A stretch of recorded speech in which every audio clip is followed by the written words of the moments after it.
بسم اللہ الرحمن الرحیم۔ السلام علیکم۔ جنگ بدر کا واقعہ آگے کیا ہوتا ہے؟ جب قیدیوں کو سامنے لایا گیا تو نبی کریم صلی اللہ علیہ وسلم نے صحابہ اکرام رضی اللہ تعالیٰ عنہ سے پوچھا کہ ان کے ساتھ کیا کیا جائے۔ سب لوگوں نے اپنی اپنی رائے دی۔ کچھ نے کہا کہ ان کو قتل کر دیا جائے، جبکہ کچھ صحابہ نے کہا کہ ان کو غلام بنا دیا جائے، مگر رسول صلی اللہ علیہ وسلم نے یہ فیصلہ سنایا کہ ان قیدیوں سے فائدہ حاصل کر کے انہیں آزاد کر دیا جائے۔ سبحان اللہ، کیا بات فرمائی ہے آپ رسول صلی اللہ علیہ وسلم نے۔ لوگ ان کو مارنے کی غرض سے آتے تھے، لیکن آپ اپنی رحمت باکرم کے صدقے انہیں چھوڑ دیتے تھے۔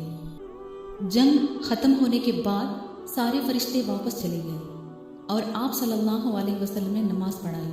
جب آپ نماز سے فارغ ہوئے تو ایک صحابی نے عرض کیا، یا رسول صلی اللہ علیہ وسلم، آپ نماز کے دوران مسکرا کیوں رہے تھے؟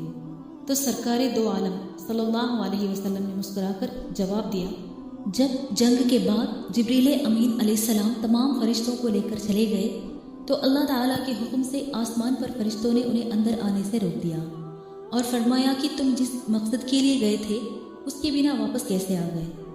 یہ سن کر جبریل علیہ السلام نے فرمایا، ہم تو جنگ میں صحابہ کی مدد کرنے کے لیے گئے تھے۔ پھر ان فرشتوں نے جواب دیا کہ نہیں، تم کو رسول صلی اللہ علیہ وسلم کی خاطر بھیجا گیا تھا، لہٰذا جاؤ اور جب تک ان سے اجازت نہ لے لو تب تک واپس نہ آنا۔ اسی وجہ سے جبریل علیہ السلام میرے پاس آئے تھے اور اس وقت ہم نماز ادا کر رہے تھے۔ میں نماز میں بول نہیں سکتا تھا، اسی لیے مسکرا کر میں نے انہیں اجازت دی کہ ہاں اب تم سبھی جا سکتے ہو۔ سبحان اللہ، جزاک اللہ خیر۔